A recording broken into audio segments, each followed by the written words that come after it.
Hey folks, welcome to Piney Grove. I'm Deb and we're here at the property today just doing a couple things to catch up on, and we wanted to introduce the excavator.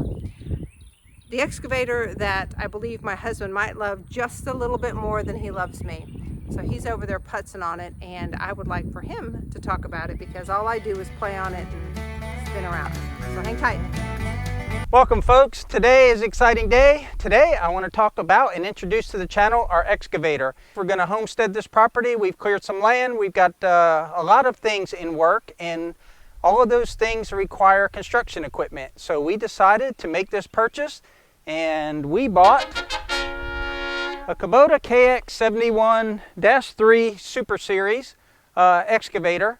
It's a 2018 model. We started thinking about all the pipe we wanted to bury, all the electrical lines that we would have to bury, digging out tree stumps. The more I learned about excavators, the more I learned how versatile they are. All of these in this size range are considered mini excavators, but this one's really small because it is only a 6,300 pound machine. The reason that I wanted one that was this size was because I only have a half-ton pickup, and my trailer weighs about 2,300 pounds. This excavator weighs about 6,300 pounds.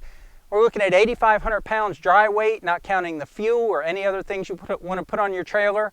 And my truck maxes out at around 10,000 pounds too. So this was the class excavator that I could get, that I could tow. I have a hunting lease. There will be other properties I'll want to go to and do some work, and also just getting it in for maintenance if it does need maintenance. I'll show you what I went through when I examined this machine, because I had never bought an excavator before. But I went out on YouTube and researched excavators and how to buy an excavator and what things to look for.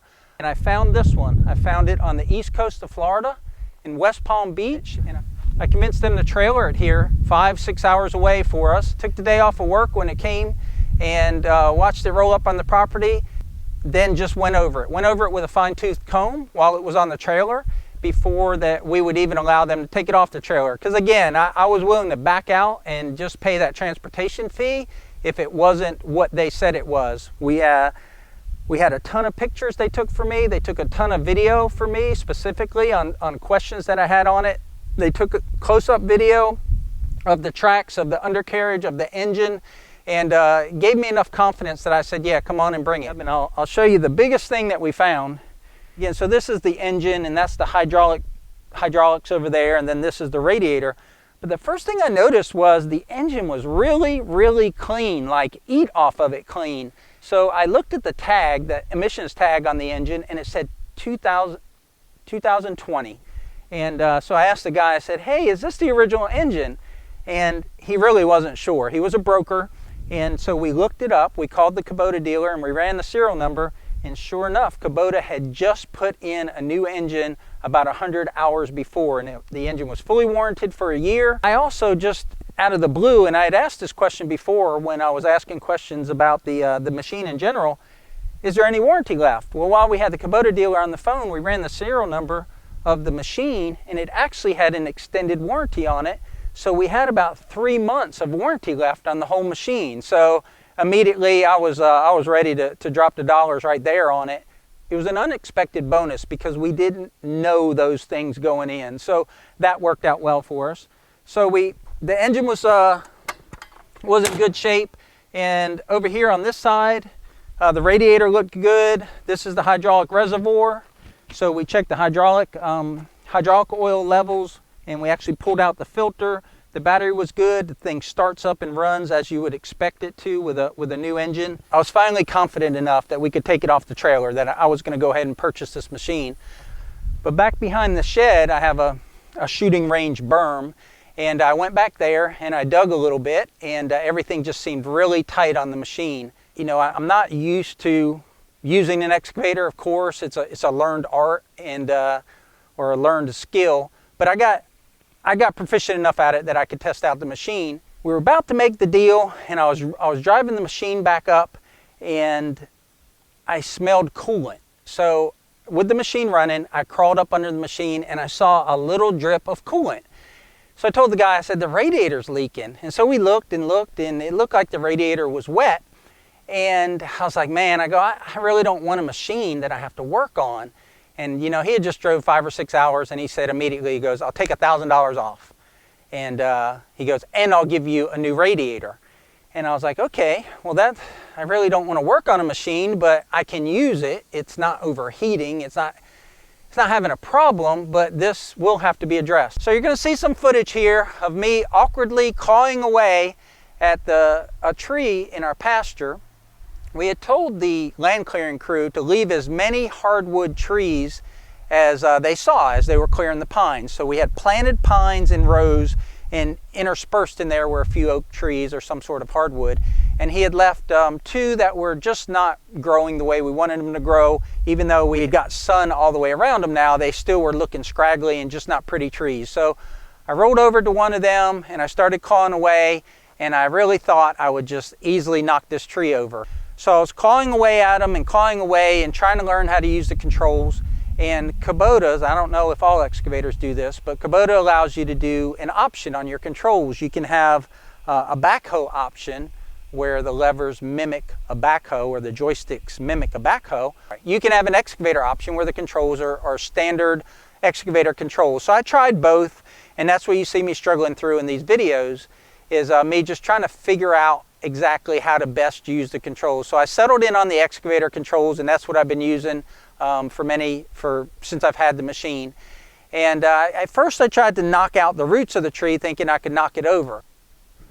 But these roots were a little deeper than I thought, so I clawed away at them and I tried to push it over, and finally I got it over. And then I learned how to use the thumb, and on the thumb you got to turn on a button to turn the flow to the thumb. And the thumb, if this is the bucket, the thumb only comes so far. So you got to make sure that the bucket is like this so that the thumb will overlap it. So anyway, I'm learning all that, and that's why you see me pick up the tree, and the tree kind of shakes as I'm figuring out how that bucket and that thumb work together. And then carting the tree off. That was pretty cool, just grabbing something that you really couldn't pick up with a tractor bucket because it would be awkward. It's real wide, and just grabbing that and going to the edge of the pasture. So I did that with 2 trees out there, and got a little better. I'm way better now with it, but on that first day I was still struggling and learning how to use it. But a big reason we wanted an excavator is because we have a pond, and our pond sides fill in from erosion, and I thought I could go around the pond and scoop up that dirt and use dirt around the property, keep the pond clean if any water lilies or things like that were to grow in the pond.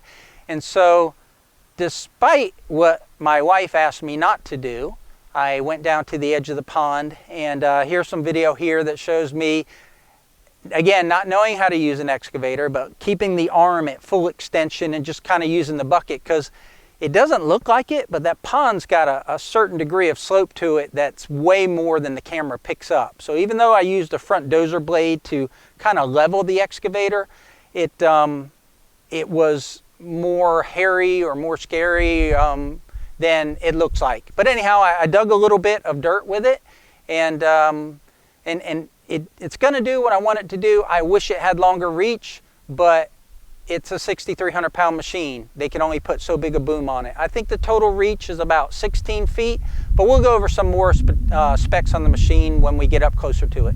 Let's go over some specs on it while we're here. We already mentioned what model number it is, what year it is. It's about 5 foot wide as far as the tracks. I think it's 4'11" and 4'10", but it's about 5 foot wide. And the blade, the front blade is not a blade that, it's not a 6-way blade. It just, goes up and down. But I guess I never realized just how useful this blade is. When I dug those trees out, I was able to push that dirt back in that hole and then use the weight of the tracks to fill in where I had dug that dirt out. So that blade is very useful, and I've used it so much. Now, if this was a bigger, heavier machine, you could do a lot more grading.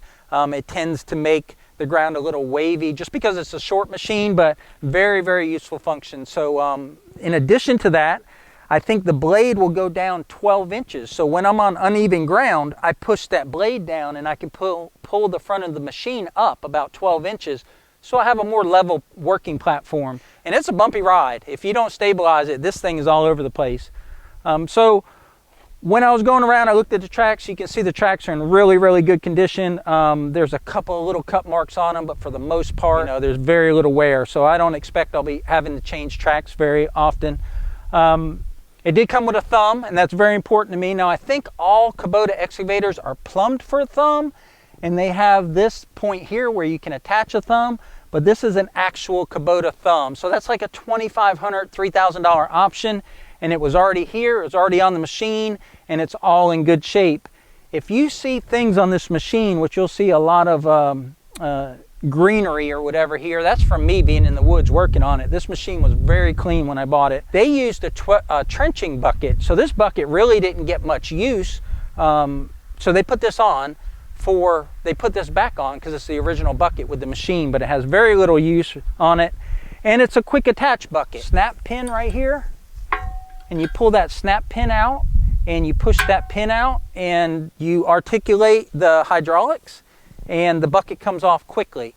So I've already started saving. This is an 18-inch bucket. I want a 12-inch trenching bucket because 18 inches is a good width for putting, say, 4 or 6-inch pipe, and you have room in the trench to work it. But if you're just putting down a water line or a 1-inch water line or some electrical line, you don't need an 18-inch trench. So I want to get a trenching bucket for it. And I also want to get a grading bucket, either a 24-inch or a 36-inch grading bucket. We'll just have to see. None of those things are cheap.